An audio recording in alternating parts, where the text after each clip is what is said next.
Olá, boa tarde. Mais uma vez aqui, como havíamos combinado com a população sul-mato-grossense, para trazer o quadro do coronavírus no nosso estado. Estou aqui ao lado do secretário Jaime Verruc e daqui a pouco nós também vamos ter outros participantes, mas gostaria, primeiramente, e é um questionamento que certamente está na cabeça de todos os sul-mato-grossenses, acerca da fala do presidente ontem em cadeia nacional. Os secretários estaduais de todas as unidades da federação, 27 estados, contando aí o Distrito Federal, fizemos ainda, logo depois do pronunciamento presidencial, uma carta aonde, mais uma vez, mostramos a perfeita sintonia que existe entre os secretários estaduais de saúde, os secretários municipais de saúde, os governadores e os prefeitos com a política adotada pelo Ministério da Saúde, comandada lá por alguém que é muito perto de nós, que é o ex-deputado federal Luiz Henrique Mandetta, e que com toda a sua equipe está fazendo uma condução extraordinária à frente do Ministério. Reforçamos nosso apoio às medidas do Ministério da Saúde e, mais uma vez, já reportei isso a vários meios de comunicação e aqui mesmo quero reafirmar. O governo do Estado, estivemos pela manhã com o governador Reinaldo Azambuja, validou e pediu para que nós continuássemos com todas as políticas que nós estamos fazendo para enfrentar a pandemia do coronavírus. Todas as medidas tomadas pelo Estado e que foram feitas várias portarias, vários decretos que foram publicados nos últimos dias no Diário Oficial vão ser mantidas. Isso nos dá a certeza que nós estamos aí substanciados pelo grupo de especialistas do mundo inteiro, pelas políticas também adotadas em mais de 150 países de todo o mundo, que essas políticas restritivas é que vão fazer com que o impacto da pandemia do coronavírus seja, aqui no estado de Mato Grosso do Sul, o menor possível.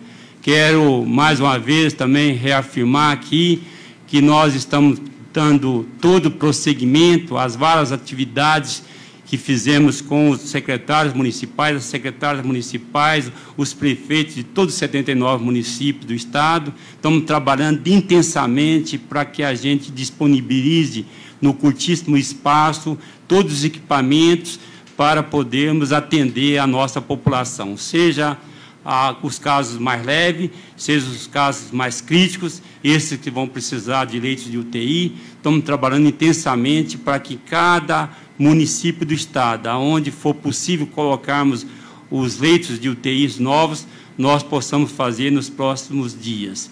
Quero também dizer que todos os recursos, todos os insumos que chegaram do Ministério da Saúde, já chegaram 2 remessas, mesmo que quantitativa muito pequena de equipamento, nós distribuímos e estamos dando publicidade e a total transparência e, inclusive, discutido com o Conselho dos Secretários Municipais de Saúde, COSEMES, doutor Rogério, lá de Corumbá, para que ele possa validar todas essas nossas decisões e que possamos depois prestar contas na medida em que o quantitativo que cada município, cada unidade hospitalar está recebendo, tem como objetivo maior não deixar ninguém desassistido, mas leve em consideração a população de cada município e também a capacidade instalada.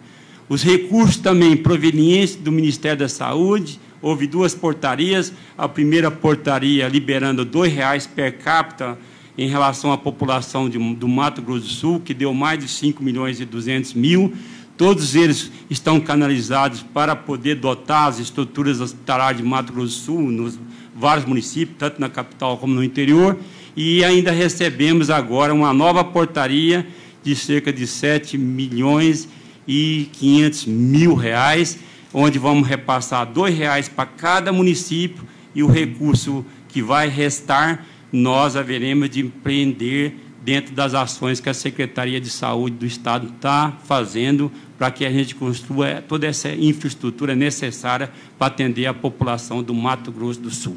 Quero passar aqui ao secretário Jaime Veruc, que vai continuar e vai depois chamar os nossos convidados, e ato contínuo, depois retornarei para fazer o fechamento dessa live de hoje. Um abraço a todos. Bom, obrigado, Geraldo Rezende, nosso secretário de Saúde. Nós, da produção e de toda a questão da cadeia de suprimentos do Estado, a gente quer passar algumas questões para vocês, bastante pontuais. O primeiro é em relação à decisão da ANEEL ontem. Eu, agora, há poucos instantes, estava numa reunião, obviamente online, com todos os secretários de Estado na área de Minas e Energia e com o ministro de Minas e Energia, tratando exatamente das questões de fornecimento de energia e distribuição.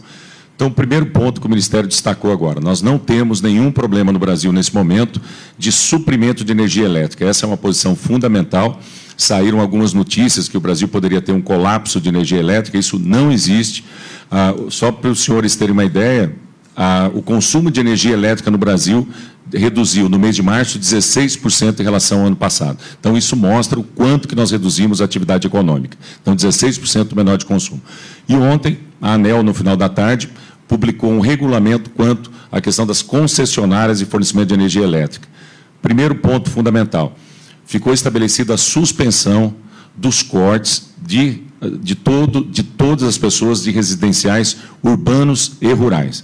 É importante destacar, quando nós falamos de suspensão de corte, a sua conta vai continuar correndo normalmente. Portanto, não é suspensão de pagamento, é suspensão de corte, caso você não venha fazer o pagamento por um período de 90 dias, que é o período de estado de calamidade. Então, essa é uma questão fundamental.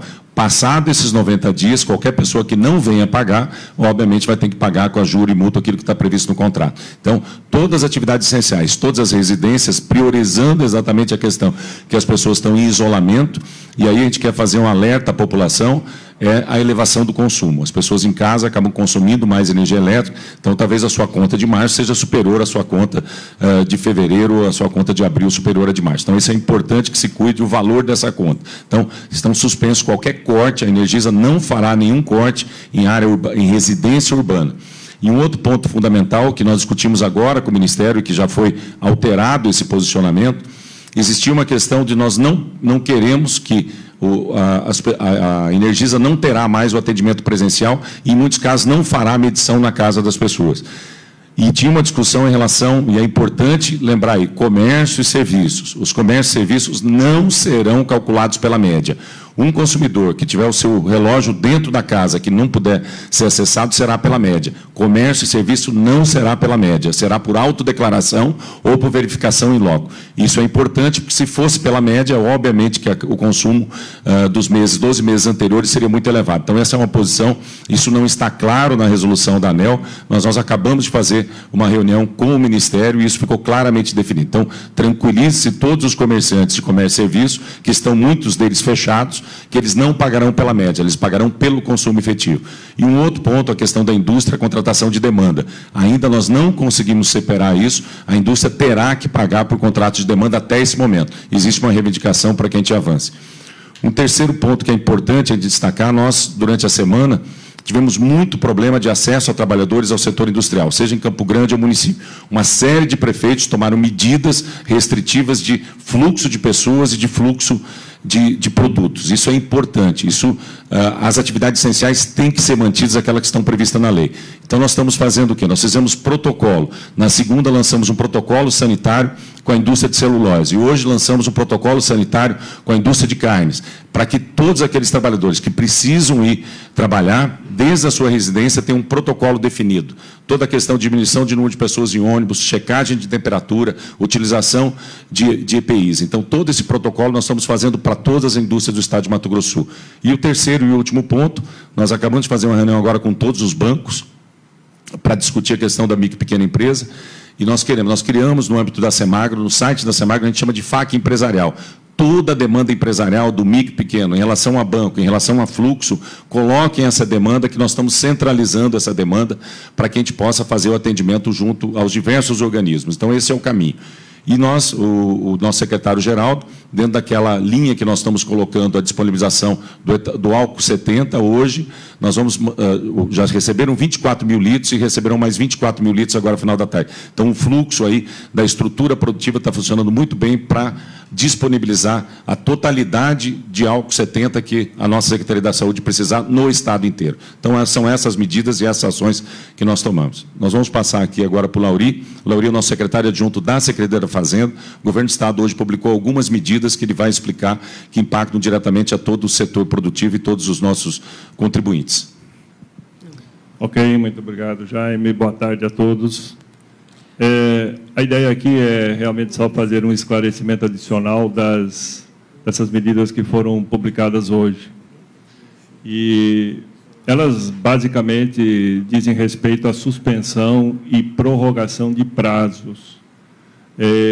Essa medida tem a intenção de evitar, digamos, a necessidade de circulação das pessoas e de buscarem as unidades da Cefaz. Elas visam dar esse espaço aí para que todos possam manter o status atual de documentos, atos administrativos e prazos em vigor. Eu fiz aqui para tentar ser um pouco mais objetivo e resumido. Quais são, então, os prazos que foram prorrogados? Nós temos prorrogação e suspensão. A prorrogação, existe um arquivo eletrônico chamado Escrituração Fiscal Digital, IFD. Ela é uma obrigação mensal e vence todo dia 20, a obrigação de entregar e enviar à Secretaria de Fazenda.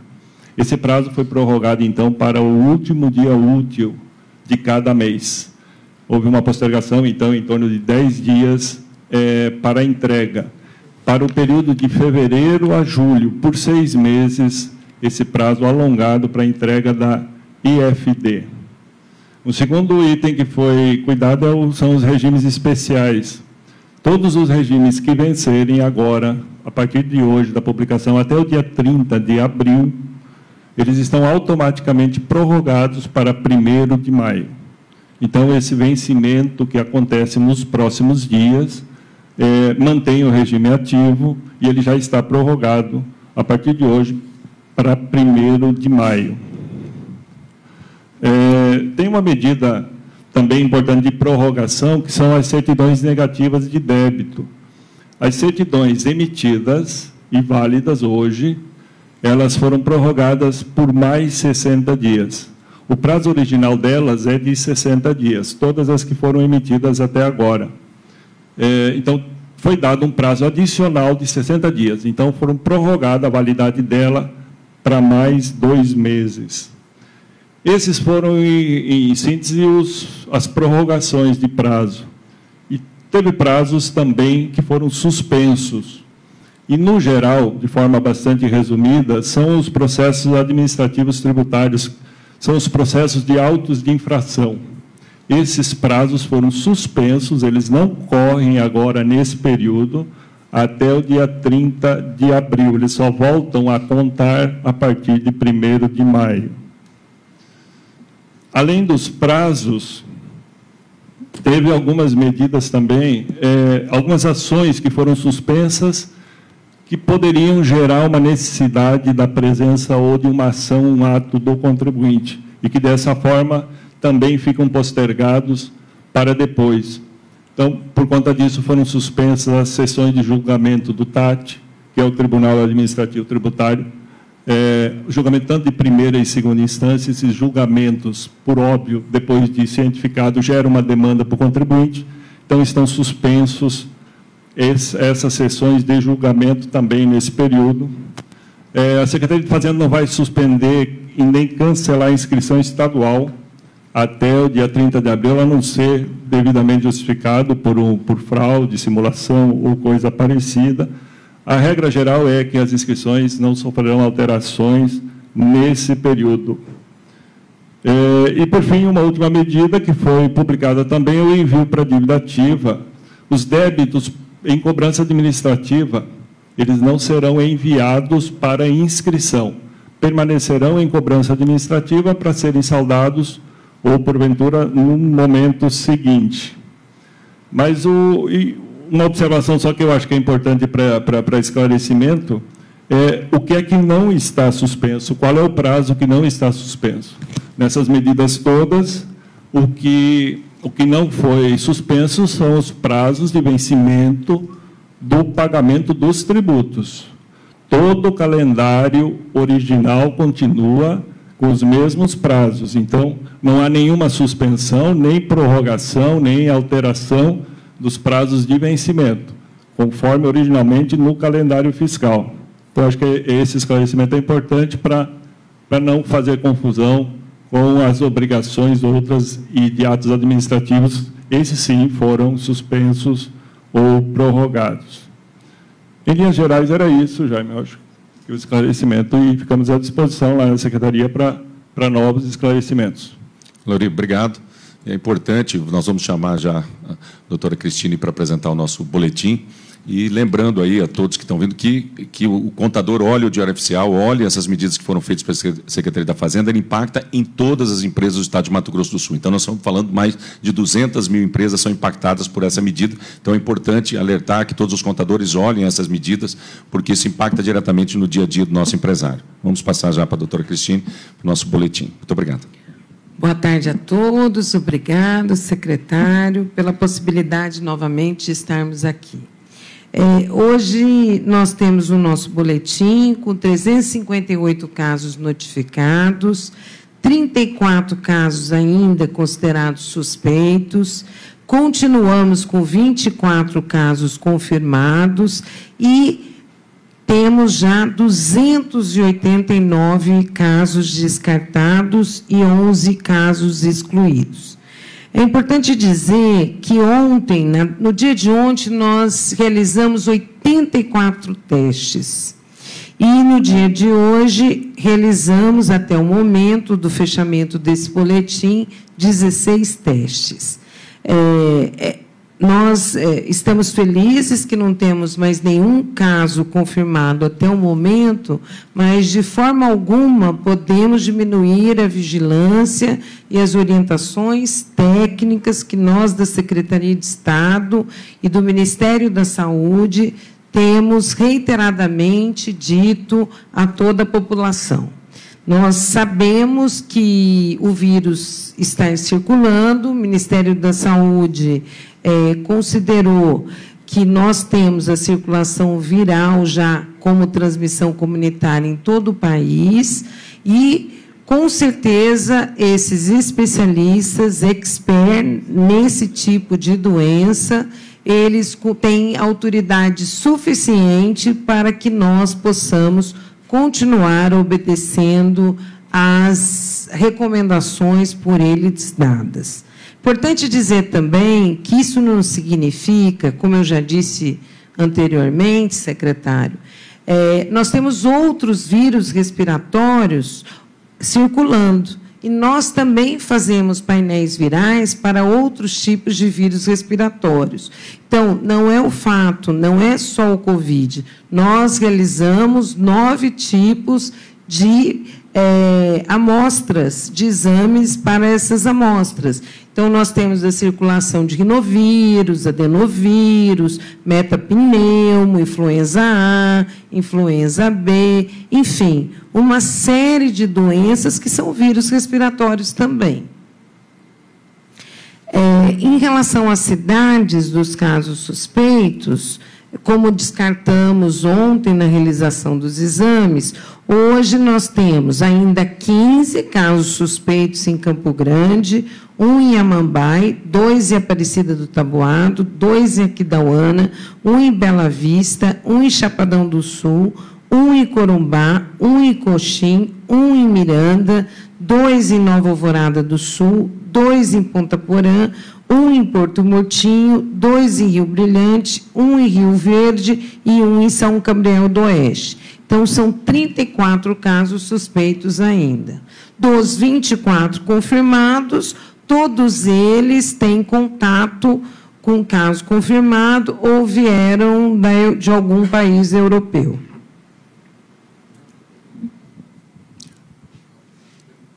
Vai abrir para perguntas? Eu posso fazer a primeira para a doutora Cristine?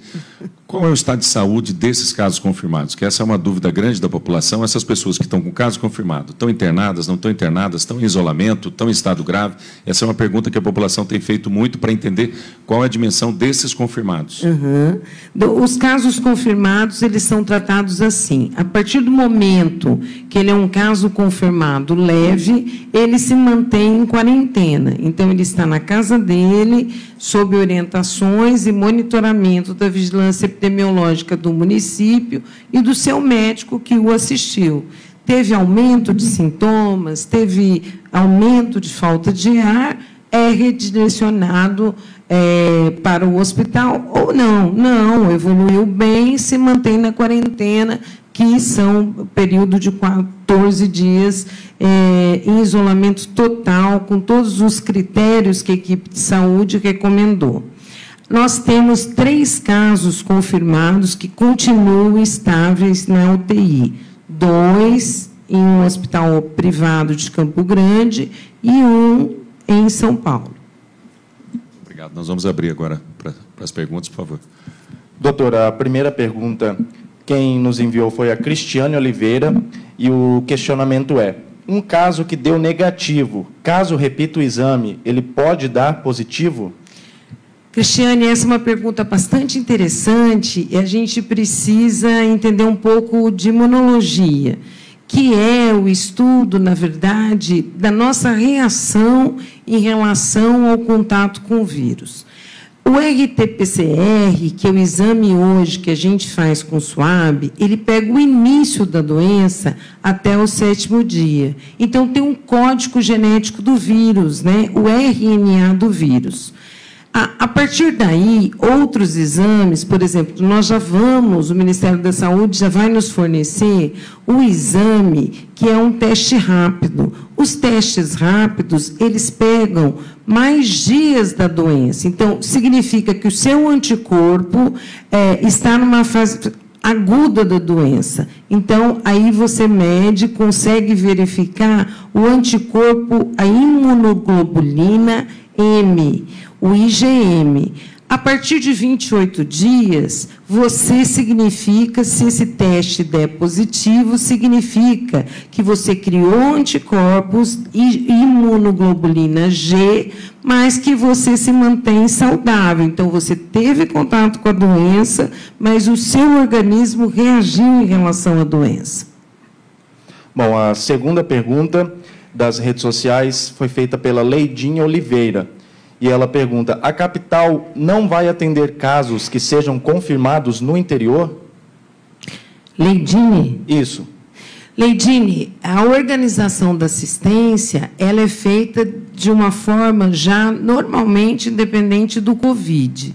Então, toda a rede de assistência de Mato Grosso do Sul, ela é distribuída por grades de referência. Então, cada hospital tem a sua missão e cada hospital ele tem uma missão mais voltada para cardiologia, outra para gestação de alto risco, outra para o trauma.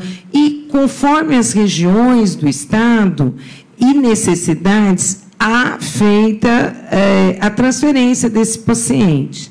Logicamente que um paciente, nós estamos apoiando os municípios que são esses centros de referência, para que eles possam ter respiradores e leitos de isolamento para que as pessoas possam continuar lá nos seus locais. Quanto menos nós transportarmos um paciente com Covid, é melhor. Mas não restará dúvida que, caso seja necessário, o nosso hospital de referência fará o atendimento, que é o Hospital Regional de Mato Grosso do Sul, aqui em Campo Grande.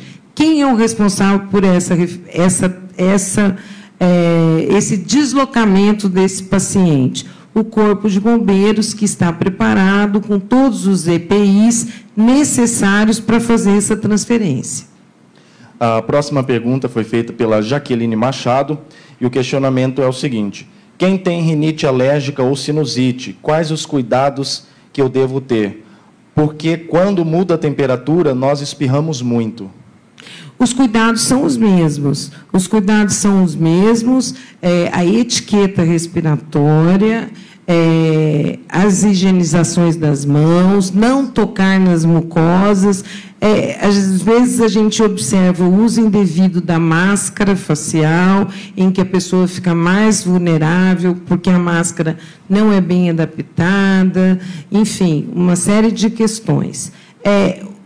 Se manter em ambientes limpos, em ambientes arejados, uma boa hidratação, uma boa alimentação, porque você pode estar vulnerável a outro tipo de vírus respiratórios também, não só as questões alérgicas. Então, você, se tiver algum sintoma, deve procurar o seu médico, ou, se você tiver dúvidas, o Estado de Mato Grosso do Sul, junto com o Corpo de Bombeiros, criou o DISC Dúvidas Coronavírus, no número 3311-6262. Está atendendo a todo o Estado para retirar todas as dúvidas com profissionais médicos do Corpo de Bombeiros. A próxima pergunta, quem fez foi o Kleber Santos Pereira, e o questionamento é: haverá barreiras nas estradas de carros particulares entre Dourados, Maracaju, Sidrolândia e Campo Grande? Não, não existe nenhuma medida do Estado de criar barreiras. Nós publicamos um decreto com 13 barreiras sanitárias nas divisas com o Estado de Goiás, Mato Grosso, São Paulo e Paraná, exatamente para fazer o controle sanitário. Então, nesses pontos, os veículos, os caminhoneiros, os ônibus serão paralisados para se fazer um controle sanitário. Internamente, o que tem sido feito, alguns municípios têm tomado decisões de fechamento, e eu volto a alertar os prefeitos que isso é desnecessário, o fechamento, o fluxo de pessoas e produtos tem que permanecer, obviamente, com todos os rigores. Então, por parte do governo do Estado, não há fechamento de nenhuma rodovia. O que há é um controle sanitário nas divisas e nas fronteiras com a União. A próxima pergunta ela foi enviada pela imprensa. Foi o Joilson Francelino, do JD1. Ontem, a ANEEL decidiu sobre a suspensão de cortes de energia. O Estado entrou com algum pedido para custeio das tarifas da população de baixa renda ou algo que minimize o impacto financeiro aos mais vulneráveis quando a cobrança chegar? O mesmo pode acontecer com a Sanesul? Bom, primeiro ponto, o governador já definiu em relação à Sanesul que o governo do Estado, por 3 meses, irá bancar a tarifa social daqueles que são consumidores de águas dos municípios atendidos pela Sanesul. É importante destacar. Isso não inclui o município de Campo Grande e alguns outros municípios que têm o serviço autônomo. Esse é o primeiro ponto. Em relação à energia, na regulamentação da ANEEL não saiu nada ontem. O governador, ontem ainda, com uma reunião que ele teve com o presidente da República, com os governadores, ele apresentou essa pauta, que também o Ministério das Minas e Energia faça, através da ANEEL, uma redução, o não pagamento da tarifa social da energia elétrica. Mas isso ainda não saiu, é uma reivindicação do governo do Estado, junto ao Ministério das Minas e Energia, e nós estamos aguardando o posicionamento, que nós entendemos que é um caminho, assim como foi adotado na Sanesul pelo governo do Estado, é um caminho importante também pelo governo federal no âmbito da ANEEL, dado que toda a concessão de energia elétrica é regulamentado pelo governo federal, mas nós já apresentamos essa proposta. Vamos agora, para dar continuidade, obrigado, mais uma vez, lembrando aí, todo esse boletim está disponível aí no coronavírus.ms.gov.br, é importante que as pessoas olhem o boletim. Nós vamos retornar agora com o nosso secretário de Saúde, Geraldo Rezende, para a nossa finalização. Só para finalizar, eu gostaria de reforçar cada vez mais, ficar em casa. Esse é ainda o melhor remédio, ou a melhor vacina para a gente enfrentar o coronavírus aqui no Mato Grosso do Sul. Eu vi aqui, Jaime, isso muito me alegra, que todos nós já aprendemos. Vi que antes de iniciar essa live, a limpeza dos microfones, a limpeza da mesa, tem o álcool gel aqui na mesa, como temos que ter em todas as residências do Sul Mato Grossense. E cada um fazer a sua parte, ou seja, ao chegar em casa, deixar o sapato fora, fazer com que tire a sua roupa, possa desprezar, se não pode lavar imediatamente, a coloque no sol, que possa permanecer no mínimo 2 dias, mas a lave imediatamente e tome as medidas de higiene, como já foi feito várias vezes, foi divulgado, e aquelas de etiqueta social. Quem tiver qualquer sintoma de síndrome viral, procure a orientação ou fique em casa, ou seja, se o quadro se arrastar e tiver dificuldade respiratória, como aqui a nossa secretária adjunta, Cristine, falou há pouco, encaminhe à sua unidade de saúde, que haverá de poder ser encaminhado e a gente vai fazer os exames. Importante até a questão dos exames, porque há aí a distribuição e nós temos que evitar os fake news, chamar cada vez mais atenção para o nosso site e para as informações da Secretaria de Saúde do Estado, da Secretaria de Saúde dos municípios e o Ministério da Saúde. Não se deixe levar por fake news. Importante dizer aqui que o governador, ainda na manhã de hoje, determinou a compra imediata de todos os insumos necessários e todos os equipamentos, inclusive está acompanhando passo a passo esse processo de compras. Definimos hoje 10 mil exames da molecular, ou seja, biologia molecular, e também um quantitativo de 20 mil exames para fazer teste rápido, que deverão ser feitos na população que vai fazer o primeiro combate, ou seja, profissionais da área de saúde e profissionais da área de segurança pública e aqueles envolvidos, como o corpo de bombeiro, enfim, aqueles que estejam envolvidos no primeiro instante. E demos seguimento também à compra dos insumos para a montagem dos leitos de UTI, que certamente estarão prontos para atender a população do Mato Grosso do Sul, caso nós tenhamos casos críticos aqui em todas as cidades. Uma boa parceria que estamos fazendo com todos os secretários, o quantitativo de insumos chegados, que volta a reprisar. Nós estamos com total transparência, encaminhando imediatamente, como fizemos hoje, do quantitativo de máscara, de aventais que chegaram no caminhão ontem. E o álcool que foi aqui conquistado, e tivemos a parceria muito grande do secretário Jaime Veruc, através da organização aí do setor do suco alcooleiro, os produtores, nós já estamos encaminhando, esses que chegaram hoje, vamos encaminhar imediatamente, que certamente vão ser de muita valia no combate ao coronavírus. Até amanhã, nesse mesmo horário, na certeza de que o governo do Estado e a Secretaria de Saúde está tentando e vamos manter essa linha de poder dar total transparência à situação dessa pandemia aqui no Mato Grosso do Sul. Um abraço a todos vocês. Muito obrigado a todos. Então, até amanhã. E lembrando a todos, informações oficiais estão no nosso site do coronavírus. Então, por favor, usem essas informações e sigam aí as recomendações. Nós continuamos da mesma forma com todos os nossos requisitos e é importante, sigam as orientações que estão sendo mencionadas aqui pela Secretaria da Saúde. Boa tarde a todos.